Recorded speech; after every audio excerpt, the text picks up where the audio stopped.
रामे रामे रामे रामे रामे रामायण भैया रामे रामे रामे रामे रामे रामायण भैया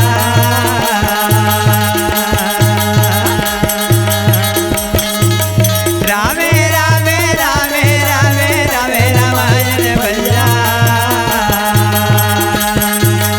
रामे रामे रामे रामे रामे रामायण रामे रामे रामे रामे रामे रामायण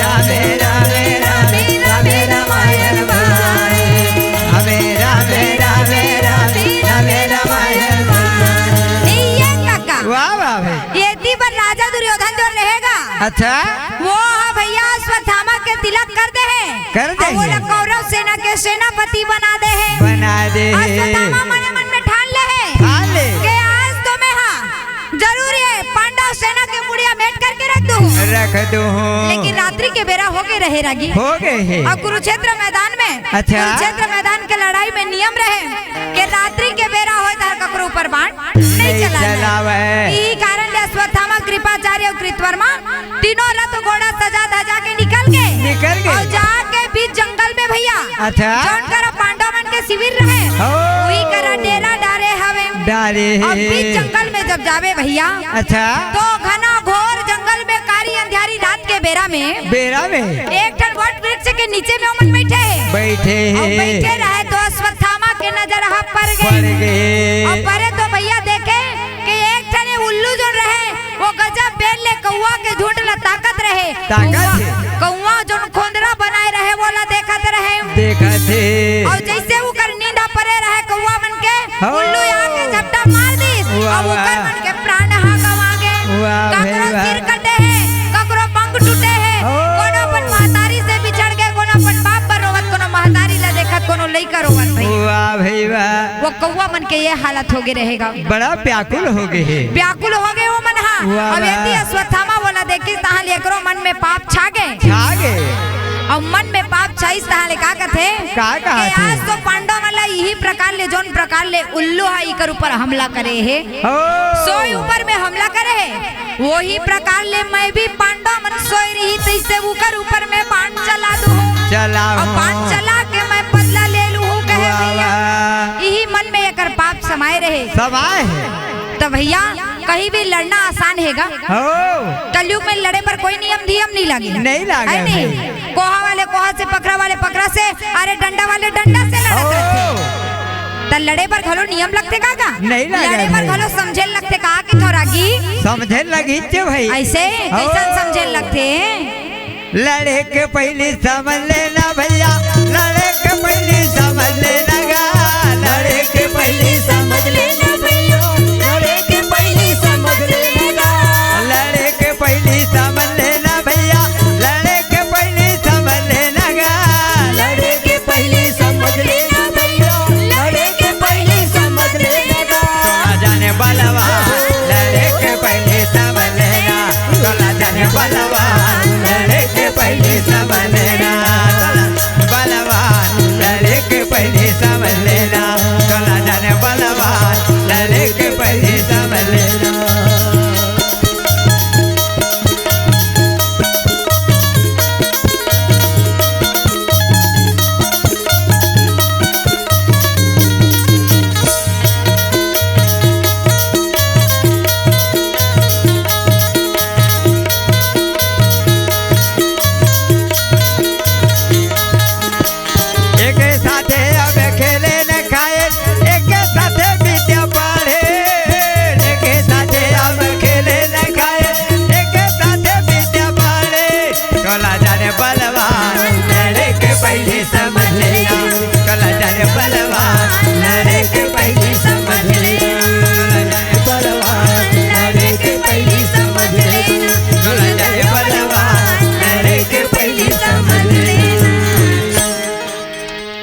एती पर जो रहे अश्वत्थामा भैया मने मन में पाप समांगे सोच डाली पांच भाई पांडव ले यही किस्म ले मारू कह के का और जैसे मन में सोचिस तहाले भैया मने मन विचार करे वह मने मन में सोचे और सोच के देखे भैया की कृपाचार्य कृतवर्मा राजमहल के रहैया आज बन बन में भटका थे ये मनहा जोन सर सैया के सोवैया है कोमल मखमल सैया के सोवैया है वो आज भूइया में पड़े है भैया। राजा दुर्योधन के बारे में सोचे वो राजा दुर्योधन 11 यक्षोणी सेना के मालिक रही, हस्तिनापुर के राजा रही वो राजा आज कुरुक्षेत्र मैदान में पड़े है वो कर कर का चीज के कमी रही लेकिन माटी में मिल गई। तो सही बात है भैया जतका आए हैं जम्मो ल जाए अब यहाँ कोनो काकरो हितवा नहीं है भैया सब जियत भर के मोह माया ओकरे स्थिति का कथा का कहत इहा नहीं है रे कोनो रे हितवा घर बने माटी के बितवा इहा नहीं है रे कोनो रे हितवा घर बने माटी के बितवा कोनो मेरा दिल जुड़ी जाए नहीं बचा चला कोनो मेरा दिल जुड़ी जाए नहीं बचा चला इहा नहीं है रे कोनो रे हितवा घर बने माटी के बितवा इहा नहीं है रे कोनो रे हितवा घर बने माटी के बितवा कोनो मेरा दिल जुड़ी जाए नहीं बचा चला कोनो मेरा दिल जुड़ी जाए नहीं बचा चला।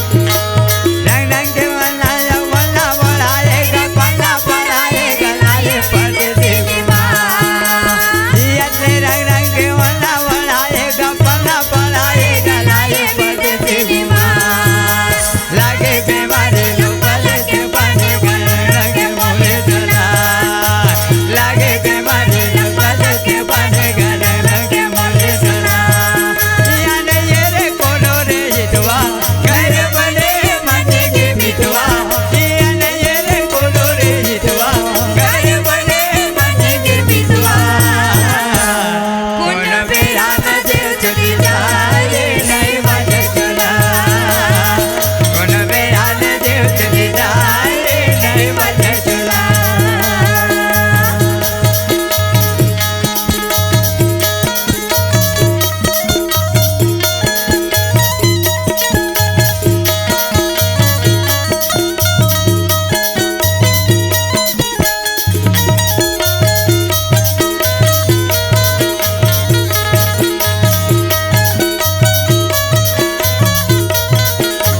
कोनो मेरा दिल जुड़ी जाए नहीं बचा चला कोनो मेरा दिल जुड़ी जाए नहीं बचा चला।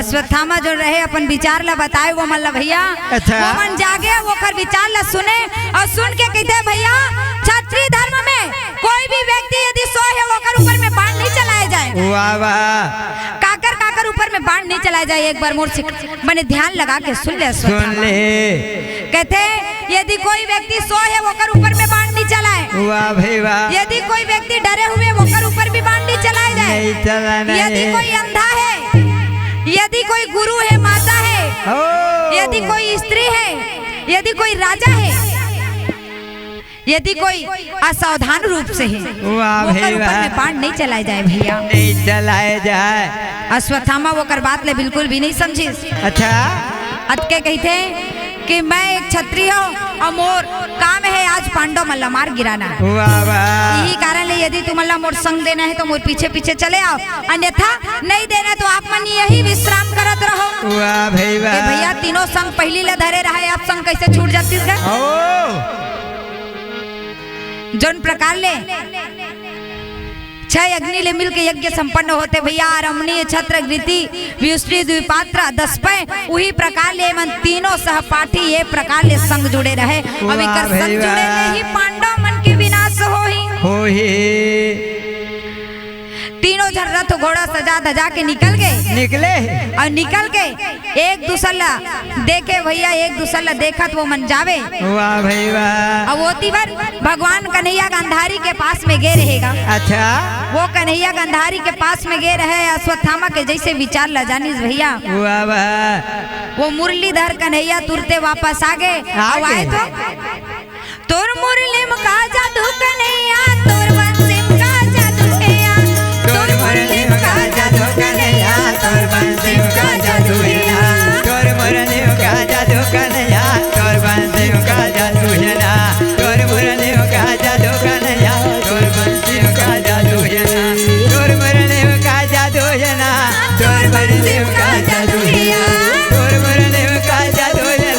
तोर बंसी में का जादू हैया,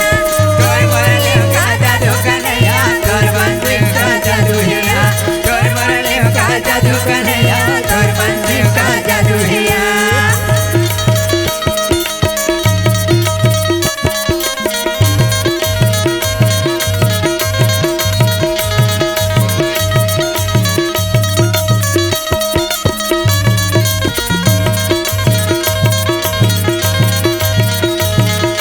तोर मुरली में का जादू कन्हैया, तोर बंसी में का जादू हैया, तोर मुरली में का जादू कन्हैया, तोर बंसी में का जादू हैया। भगवान कन्हैया वापस आई और आके 5 भाई पांडव शिविर ले बाहर ले गए। एक नदी के किनारे में सुंदर 5 भाई पांडव भगवान कन्हैया बैठे हवे। अब अश्वत्थामा जो रहे रथ घोड़ा ला दूरिया में रख के कृपाचार्य और कृतवर्मा ला बाहर में रख दी। और अश्वत्थामा धीरे धीरे आगे बढ़े चले जावत रहे। जैसे आगे बढ़त जावत रहे रागी वही वक्त वहाँ देखे नजर पैर के एक जन वीर पुरुष जो रहेगा। अच्छा, द्वारपाल बन के खड़े हवे। जेकर चुंदी मुड़ी छरियाए है भैया, नेत्र लाल है, में ताकत है, मुख जो रहे सूर्य के बरोबर चमकत है, जेकर भुजा में बड़ ताकत है। अब वो पुरुष जो खड़े रहे बोला देख के अश्वत्थामा कथे अरे द्वारपाल, अरे आज पांडव के शिविर में मोला अभी के अभी जाना है, यही कारण ले अभी के अभी रत्ना छोड़ देते हैं। छोड़ दे। द्वारपाल कथे अश्वत्थामा, अच्छा, अरे मैं यहाँ अपन मर्जी ले नहीं आया हूँ, नहीं आया, यहाँ मोला बुलाए गए द्वारपाल बनाए गए यही कारण ले मैं आया हूँ। भगवान कन्हैया भोलेनाथ के सुमरन करके कहे रहेगा। वाह वाह भाई। अब भोलेनाथ के सुमरन करके बोला बुलाए रहे भैया। अब वो बुलाए रहे तो भगवान भोलेनाथ घलोगा। अच्छा, ये प्रकार ले आए रहे। पथरा के बैला में चढ़ के महादेव आवा तो ना, पथरा के बैला में चढ़ के महादेव आवा तो या, पथरा के बैला में चढ़ के महादेव आवा तो ना, पथरा के बैला में चढ़ के महादेव आवा तो ना,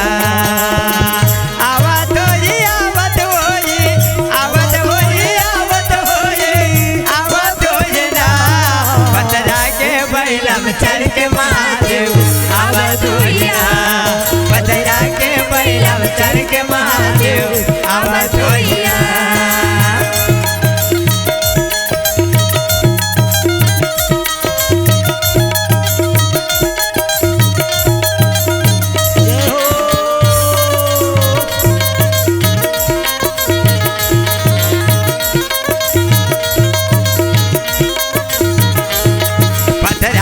बैला में चढ़ के महादेव आवा तोइना, पथरा के बैला में चढ़ के महादेव आवा तोइना। भगवान भोलेनाथ ही करण ले आके द्वारपाल बने खड़े रहे भैया। अच्छा, और द्वारपाल बने जैसे खड़े रहेगा वही वक्त अश्वत्थामा जो रहे बोला बार बार हटे बर कहे, लेकिन वो द्वारपाल अच्छा अश्वत्थामा ला ललकार के कहे रे अश्वत्थामा, अच्छा आज यदि दया कतको बाण भी चलाबे फिर भी ये दरवाजा में छोड़ो नहीं छोड़ा, यहाँ अपन मर्जी से नहीं आयो, बोला यहाँ विश्वास के खातिर द्वारपाल बनाए गए तो आज ये रत्ता कैसे छोड़े सकत हो मैं, आज ही का रक्षा करना मोर फर्ज बना थे भैया। अश्वत्थामा निकाले तरकस ले बाण निकाल के यह सरासर बाण मारे, ऐसा बाण मारे, लेकिन सबला वो वीर पुरुष निकल गए। अरे लोहा के बड़ा भारी गदा होकर ऊपर वाह वाह झटका मारे तलवार भाला वो सब लोग वह निकल जाए भैया। वाह भाई वाह। आखिर में लोग कुछ भी सोचे समझे नहीं सकत रही भैया। अच्छा भगवान भोलेनाथ के सुमरन करी अश्वत्थामा और भोलेनाथ के सुमरन करके का कही थे क्या थे बोला कैसे मैं मनावने मोर भोला ने माने कैसे मैं मनावने मोर भोला ने माने भोला ला कैसे मैं मनावने मोरे भोला ने माने भोला ला कैसे मैं मनावने मोरे भोला ने माने भोला ने माने भोला ने माने भोला ने माने भोला ला कैसे मैं मनावने मोरे भोला ने माने भोला ला कैसे मैं मनावने मोरे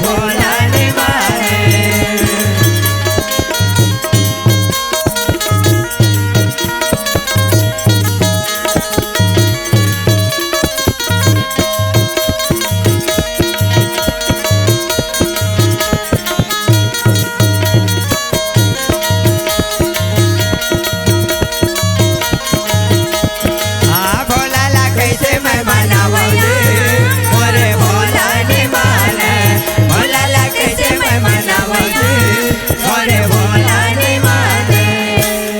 भगवान भोलेनाथ के सुमरन करीस और सुमरन करके एक ठन हवन कुंड तैयार करके भैया हवन कुंड तैयार करके सुंदर वो अपन आप के आहुति देवर तैयार हो गए। अपन आप के आहुति देवर तैयार है तो संसार में कौन से वीर पुरुष हो ही भैया जिन अपन आप के बलि देगा।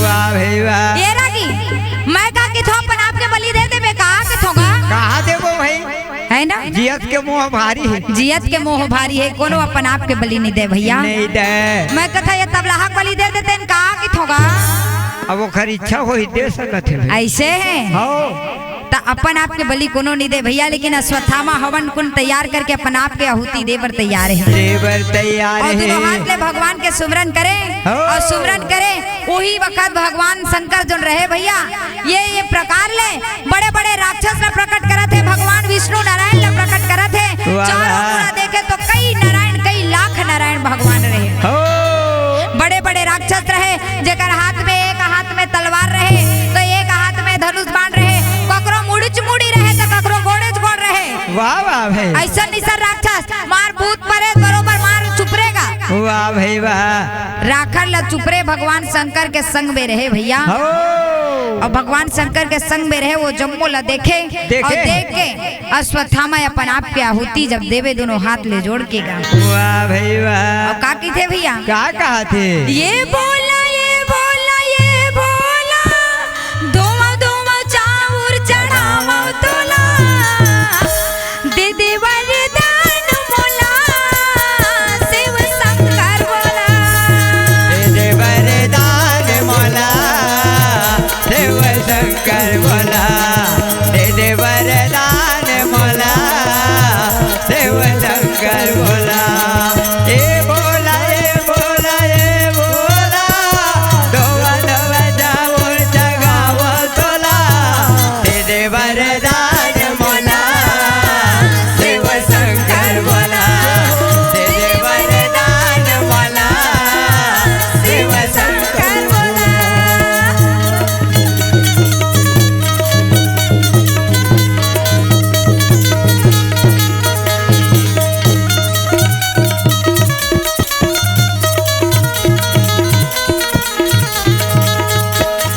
दे दे वरदान मोला शिव शंकर बोला दे दे वरदान मोला शिव शंकर बोला। भगवान भोलेनाथ सही में प्रसन्न हो गएगा अब वो तो सही में भोलाएगा भोला वो तो एक ठन बेल पत्र ले चना के दाल ले प्रसन्न हो जाते अपन आप के आहुति दी तो कैसे प्रसन्न होई भैया हो जाते भाई। भगवान भोलेनाथ अश्वत्थामा के अंदर में विराजमान हो गए और हाथ में तलवार लेके अच्छा।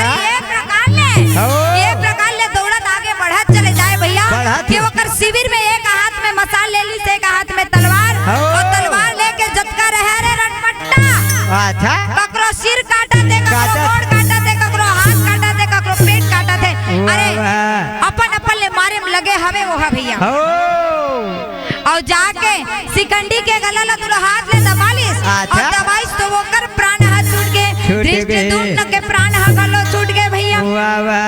द्रौपदी के 5 पुत्र रहे, वहु मल्लवार मारे काटे में लगे रहे।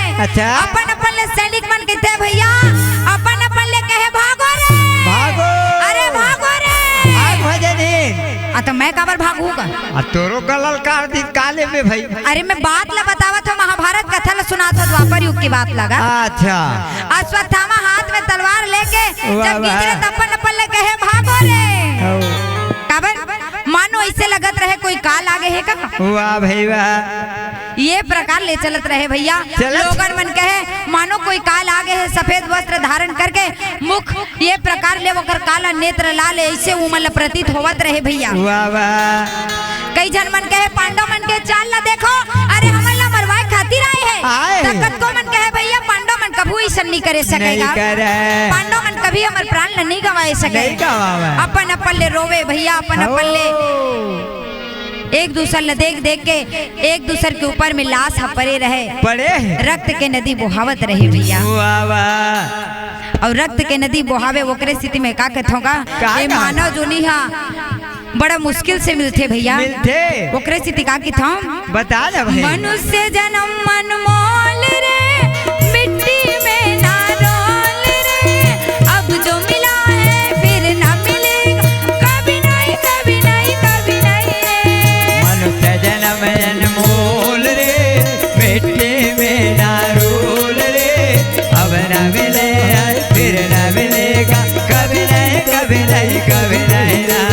मनुष्य जन्म अनमोल रे, मिट्टी में ना रोल रे, अब ना मिले फिर ना मिलेगा, कभी नहीं कभी नहीं कभी नहीं। सिया राम सिया राम जय जय राम, सिया राम सिया राम जय जय राम जय राम।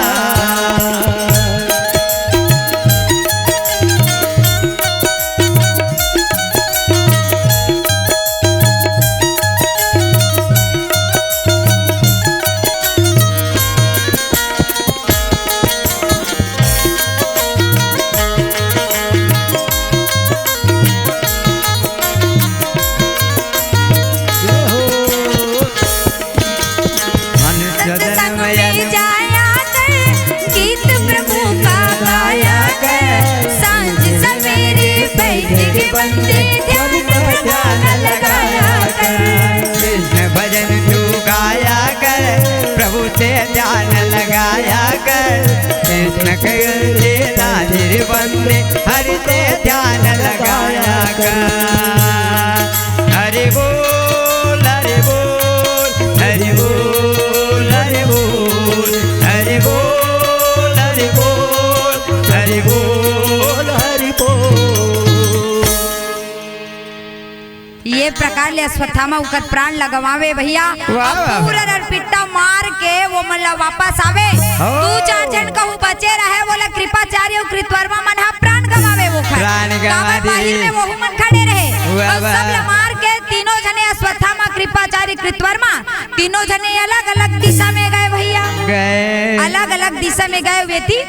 एक जने बड़ा मुश्किल से एक जने व्यक्ति बचे रहेगा, एक जने सैनिक बचे रहे, गिरा तपटत जाके 5 भाई पांडव करा जाके ये जब वो 10 लाख ले आंसू के धारा बोहा के बतावे, जैसे 5 भाई पांडव मन हा पाँव में चप्पल घलो नहीं पहने रहे, मार दौड़े पड़े भैया। स्वयं के यदि बेटा कहूँ प्राण गंवा डरे तो महतारी बाप ला का चीज के सूद बुद्ध रही भैया, नहीं रहा है भाई। मार रोवत गावत 5 भाई पांडव देवी द्रौपदी आई और आके देखे तो अपन बेटल अपन सीने से लगा लीस भैया। बार बार रोवत है, आज मोर खातिर अपन प्राण ला त्याग दिए बेटा। आज हमार मन के लड़ाई कौरव पांडव के लड़ाई, 5 भाई पांडव 100 भाई कौरव के लड़ाई में, कुरुक्षेत्र मैदान के लड़ाई में आज तो हम अपन प्राण ला त्याग दियो बेटा। देवी द्रौपदी रो रो के अपन बेटा ला गला लगा के कहतेगा, लगा के कहते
बनवारी रे कैसे बनवारी तय जाली गवाए रे मोरैया लाला गुरकारन बेटा तय प्राण गवाए रे तय जाली गवाए रे मोरैया लाला गुरकारन बेटा तय प्राण गवाए रे। देवी द्रौपदी देखी तो मार नेत्र लाल करके क्रोध के मारे थे। अच्छा। अरे जाओ आप भी जाके अश्वत्थामा के प्राण लो सामने में लेके आओ। पांच भाई पांडव जो रहे देखते रहे देवी द्रौपदी अनशन में बैठ गए भैया। यदि जब तक ले अश्वत्थामा के प्राण नहीं आई तब तक ले मैं अन्न जल कुछ भी ग्रहण नहीं करूं। तब गदाधारी भीम रहे हाथ में गदा ले ली और गदा लेके कथे ये द्रौपदी अच्छा हमन अभी के अभी जाथन और जाके तुरते वो अश्वत्थामा के प्राण लेके हम ना जब भगवान के निया कथे भैया कथे डहर गए न कथे डहर ओकर संगे संग ओकर सिर में एक ठन ऐसन मड़ी हवे भैया। अच्छा जेला कहू ते देखबे त देखत ही रह जाबे बोला बताए हमारे भाई ऐसन सुंदर मणि है जेकर रहे लेना बोला भूख लगे ना प्यास लगे ना थकावट लगे। ऐसन सुंदर मणि ओकर माथ में हवे भैया। गदाधारी भीम कुछ भी नहीं समझिस नहीं समझे ले लिस और हाथ में गदा लेके भीम चले कागा भीम चले ना भीम चले आगा भीम चले ना अपन गदा धरे के भीम चलना अपन गदा धरे के भीम चलना भीम चले ना गा भीम चले ना भीम चले ना गा भीम चले ना अपन गदा धरे के भीम चलना अपन गदा धरे के भीम चलिया।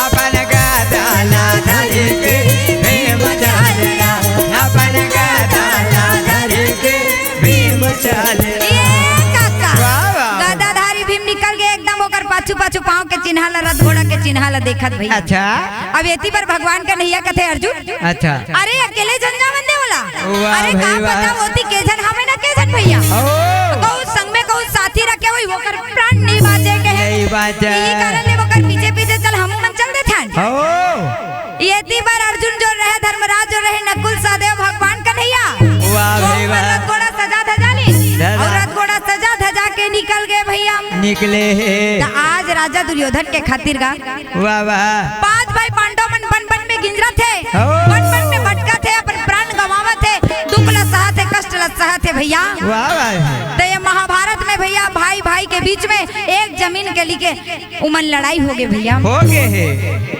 और रामायण में भैया एक भाई अपन भाई के खातिर अपन सारी संपत्ति जमीन जायदाद ला छोड़ के वाह चल गए। वाह तो यही जमीन के कारण ये महाभारत था हो गए और वही जमीन ला छोड़ीस भैया यही कारण ले रामायण हो गएगा। हो गए भाई भाई में प्रेम रही रामायण हो भाई भाई में क्रोध रही यही कारण ले महाभारत के कथा हुई। वाह भाई वाह। अब पांच भाई पांडव बन बन में गिंजरत रहे रागी गिंजरत थे ओकरे स्थिति में का कथा का थे पांडव ला बन माते भेजेगा भैया पांडव ला बन माते भेजारेगा पांडव ला बन माता भेजेगा भैया पांडव ला बन माता भेजारेगा पांडव ला बन माता भेजेगा भैया पांडव ला बन माता भेजारेगा।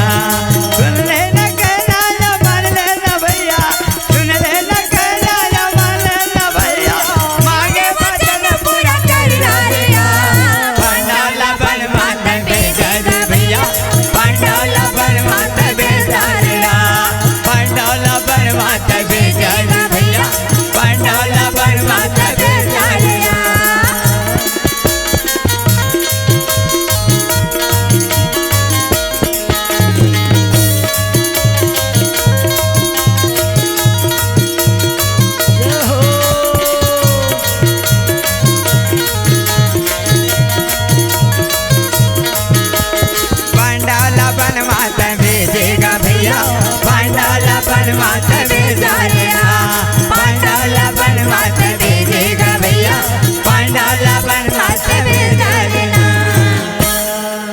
सब भाई बने बन में गिंजरत है भैया। और गिंजरत गिंजरत में आखिर में बोला अश्वत्थामा के पता लगे। और लगे तो भैया वेद व्यास के पास में अश्वत्थामा जो रहे छिपे बैठे। अच्छा गुरुवार ला देख के पांचों भाई पांडव भगवान का नैया कथे गुरुवार ये अश्वत्थामा आपके पास में आके छिप के बैठे हैं। छिप के बैठे बाहर निकाले प्राण नहीं बाचे नहीं बाचे। अश्वत्थामा ओकर आवाज ला सुनी ता तुरते बाहर आगे और बाहर आके भैया डर के मारे रिस के मारे अपन जान बचाए के खातिर वो ब्रह्मास्त्र ला छोड़े भगवान के लिए कहते अर्जुन देखा मुकर देखा था अरे तहु ब्रह्मास्त्र ला छोड़ दे कहीं ताले ब्रह्मास्त्र ला वो छोड़ दी और वेद व्यास मुनि जोन रहे जाके ऊपर में दोनों के ब्रह्मास्त्र ला रोक के रखे कहते अर्जुन ये ब्रह्मास्त्र ला बड़े-बड़े विपत्ति में भी नहीं छोड़े जाए। अच्छा खबर एकर छोड़े ले पूरा पृथ्वी के नाश हो जाते भैया हो जाते यही कारण ले अभी के भी ये ब्रह्मास्त्र ला वापस ले लेते हम। वाह भाई वाह गुरु के आज्ञा पाई सो ब्रह्मास्त्र ला वापस ले लीस गम। अब एती अश्वत्थामा ला ब्रह्मास्त्र ला वापस लेके विधि बोला नहीं आवत रही से भैया यही कारण ले वो ब्रह्मास्त्र ले जाके वो उत्तरा के गर्भ जोन गर्भवती रहे वो गर्भ में ले जाके वो ब्रह्मास्त्र ला छोड़े और जैसे छोड़ी उत्तरा के गर्भ में जो बालक रहे वो अपन प्राण गवाए अपन प्राण गवाई ओती उत्तरा व्याकुल रहे अपन दुख में पीड़ा में व्याकुल भैया एती अश्वत्थामा के चाल ला देखे भगवान कन्हैया कथे। अच्छा अरे अश्वत्थामा अरे तुम तनिक भी लज्जा नहीं है थोड़ा भी शर्म नहीं है ले जाके अपन बाण लाते हैं अपन ब्रह्मास्त्र उत्तरा के गर्भ में छोड़े हैं। अरे आज तो श्राप देवा तो जैसे उत्तरा के गर्भ ले मारे हैं वही प्रकार ले तो ये प्रकार ले कीड़ा बनबे कि तोर पास में कोई रहना नहीं चाहिए। वाह भाई वाह तोर पास में कोई रहना नहीं चाहे कहे वाह वाह दर दर भटकत रिबे तया पीब ले तड़पत रिबे लेकिन तब वो कोई तोर पास में आके नहीं बैठे भैया नहीं बैठा। अब सिर में जो मणि में मुकुट धारण करे हस अच्छा मणि धारण करे हस माथा में वो निकाल के हमल दे दे और नहीं देबे तब वो हम तोर ले छीन के जाबो दे देबे तब वो बनने के बाद वाह भाई वाह कही ताले अश्वत्थामा माथा के मणि ला हेर के भैया धर्मराज के हाथ में दे दी और हाथ में दे के सुंदर वो मल्ला प्रणाम कर ली अपन गलती के लिए क्षमा मांगी। वाह भाई वाह लेकिन भगवान का नियत तो श्राप दे डर रहे भैया 3000 वर्ष ले ये पृथ्वी लोक मत होला यही प्रकार ले तड़पना रही मन न रही जो प्रकार ले उत्तर तड़पा थे वाह वाह और सबो ला बता के का कहते के आए रहे जे संसार में अश्वत्थामा हरि के भजन कर ले रही थे। वाह वाह और का कहते चला बसा वो पुरिया मया राम लखन सीता हनुमान ला चला बसा वो पुरिया मया राम लखन सीता हनुमान ला चला बसा वो पुरिया मया राम लखन सीता हनुमान ला चला बसा वो पुरिया मया राम लखन सीता हनुमान ला नहीं लागे पैदा नहीं लागे गोरे नहीं लागे पैदा नहीं लागे गोरे नहीं लागा ये कोदांगा। चला चला दीदी हो कहाँ जाना है दीदी बता ना भैनी राम लखन सीता हनुमान ला बसाए वर्गा काबर हरि के कथा में ताली बजाए में घलो कुछ नहीं लागे नहीं लागे ओकर याद करे में घलो कुछ नहीं लागे ओकरे सीधी का के था भैया कि राम लखन सीता हनुमान ला बसाना हैगा ते आजकल के भैया मन आजकल के दीदी भैया मन कैसे करते जानथस गा कोनो फलाना हा फलानी ला बसाए है तो कोनो फलानी हा फलाना ला बसाए है फिर मैं कौन ला बसाए हो जानथस बता ना मैं अपन बिलवा कन्हैया ला बसाए होगा ओकरे सीधी का के था चला बसा मोर दे पुरिया मया राम लखन सीता हनुमान ला चला बसा मोर दे पुरिया मया राम लखन सीता हनुमान ला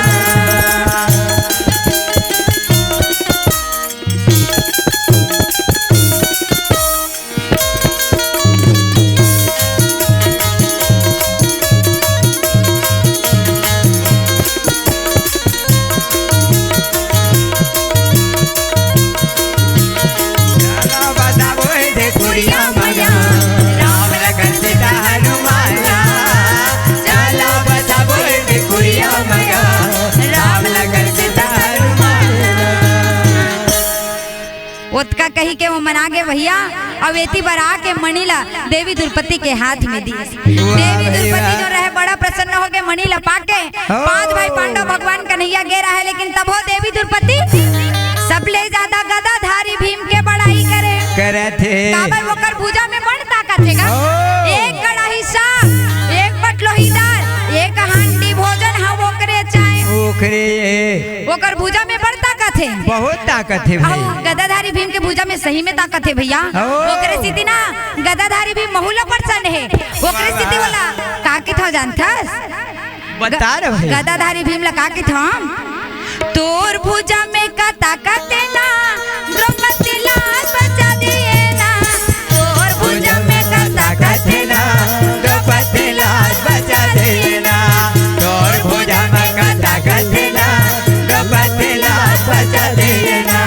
द्रौपदी लाज बचा देना। द्रौपदी लाज बचा देना। द्रौपदी लाज बचा देना।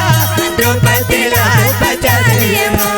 तोर भुजा में का ताकत है ना द्रौपदी लाज बचा देना। तोर भुजा में का ताकत है ना द्रौपदी लाज बचा देना।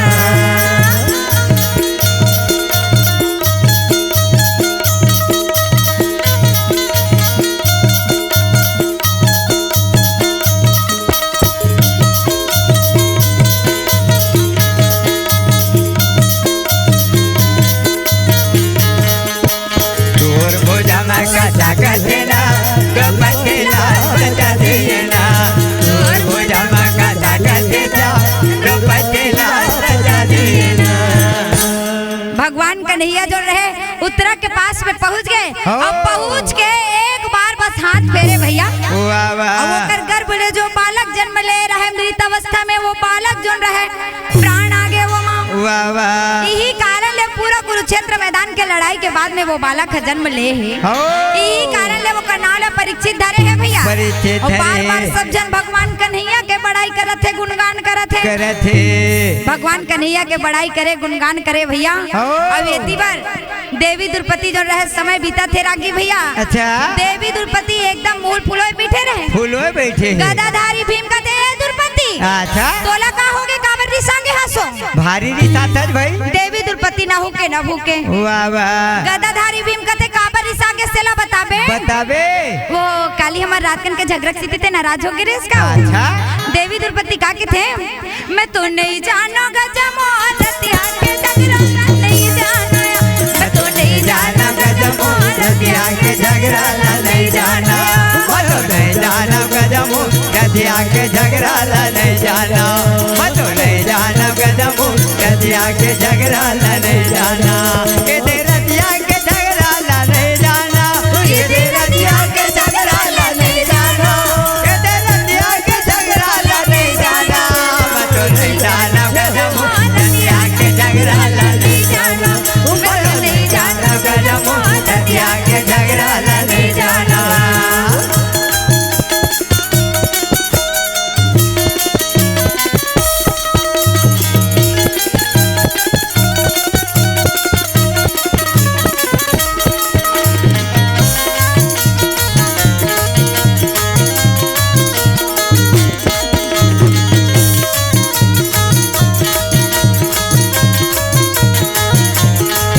मैं तो नहीं जाना गजमो रतिया के झगड़ा नहीं जाना।